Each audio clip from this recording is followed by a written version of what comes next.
think I would say I'm a very ordinary person, come from a very ordinary background. Was the first person in my family to ever go to university, so to give you some sort of indication of that. And as you can hear from the accent, London through and through. And London through and through, several generations back, so I can, especially on my dad's side, I'm not sure that we ever lived anywhere other than London, so my Londonness is very, very important to me. So I suppose in that sense I'm probably in the right place, working for London first. And I even went to university in London. When my daughter, both of my kids were clearly brought up in London, and my daughter said, I want to go to university in London. I said, and you can't. And she said, but you did. And I said, but that's why you can't, because as you know, I have actually travelled a bit. I do occasionally get outside London. But I did think it was very important that both of my kids I sent off to Leeds, where they sort of were amazed because people talked to you on the bus and things. And I said, don't do that, you're Londoners, don't get into that sort of habit. Anyway, as I say, Holly asked me to, as Blessy called her episodes, I've called my iconic moments, as I say, because I'm in built environment, iconic buildings. And there's three that I'm really picking out.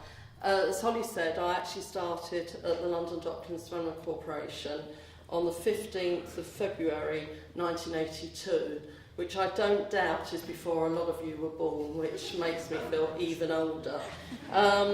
But I went to Docklands in February 1982. It only started, the LDDC came into existence on the 1st of July 1981. So I was clearly very, very early there, as it were. And when I went to London Docklands, and with the exception of Ernie, who's nearly as old as me, I've established, we did a bit, but I am older than you. But I don't know if anyone else will remember the most amazing chap called Reg Ward, who was the original chief executive of the LDDC, who was a man with so much vision, absolutely incredible. And Michael Heseltine, who was clearly then Secretary of State for the Environment, he was our sponsoring minister. And he talked about Reg as being somebody who had his feet put firmly 2 foot in the air. And he was a man, to say he was a man of vision is the most incredible thing ever.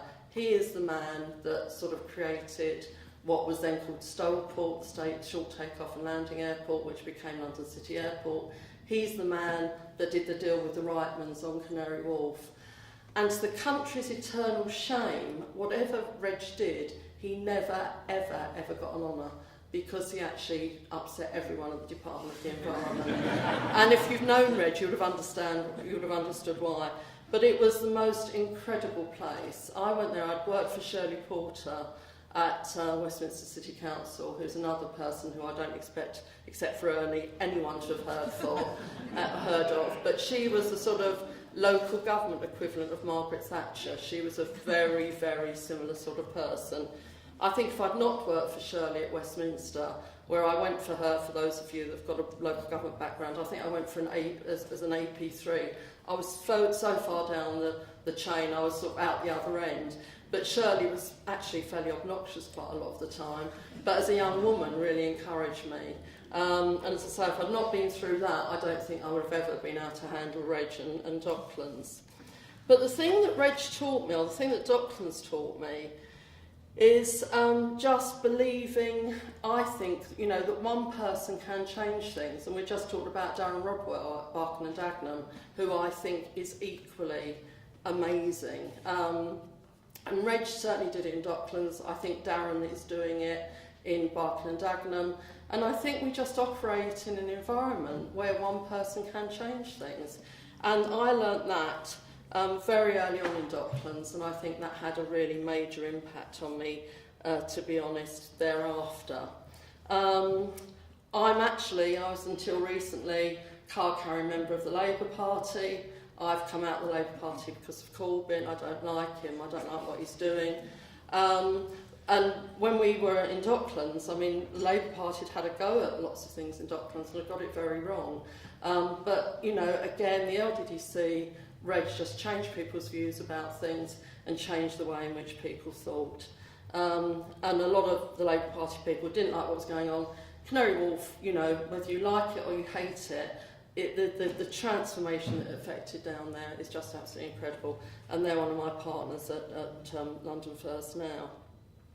I was then asked to talk about personal sort of episode or iconic moment, and I have to sort of say clearly the birth of my 2 children, one of whom was born before my third iconic moment and one of whom was born after.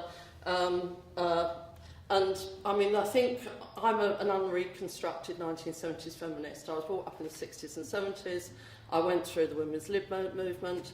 And I think when I had my children, I did suddenly realise that as a woman, you could actually do it all. You could do it all with an awful lot of work, very hard work, I mean, really hard.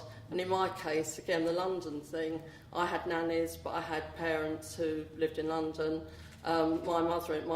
My husband's actually of Irish parentage, so when anything really desperately went wrong, we just brought my mother-in-law over from Ireland to actually sort of do things.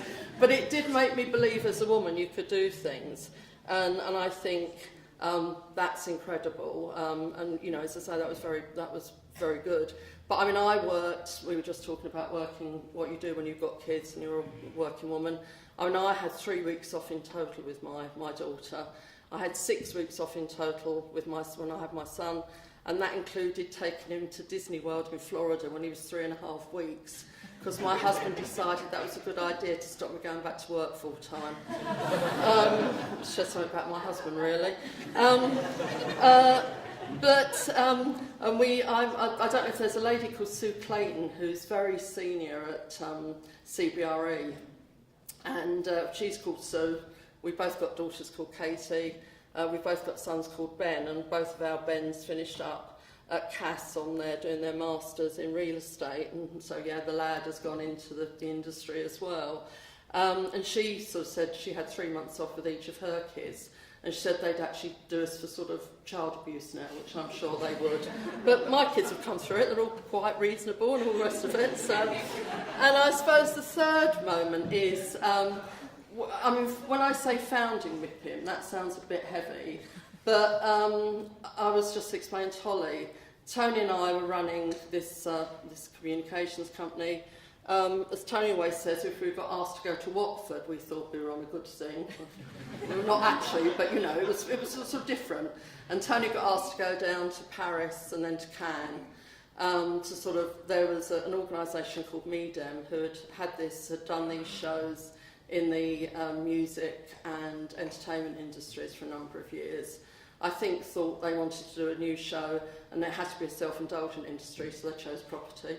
And so Tony went down first of all to look at it, and then in April 1989, 2 months after I'd actually had my daughter, I went down to look at a show, and I was picked up by a chauffeur-driven car at Nice, and I was fed champagne and all the rest of it, and I sat at this MIP TV where somebody was selling, Granada I suppose, selling Coronation Street to Zimbabwe. It was that sort of, that was literally the case. And we actually established MIPIM on the back of that, and so it wasn't just me, but there was a group of us who did establish MIPIM. And I think I have to pay credit to Reed MEDEM here, who are the organisers, because what they've managed to do over the years is just change it. I've been at MAPIT this week. I came back early from MAPIT today to come here tonight, and they have managed to change things, I think, quite remarkably. And so it goes on, as you say, a lot of people like it. The only last comment I'm going to make, and it's a political comment, well, it's a political sort of comment.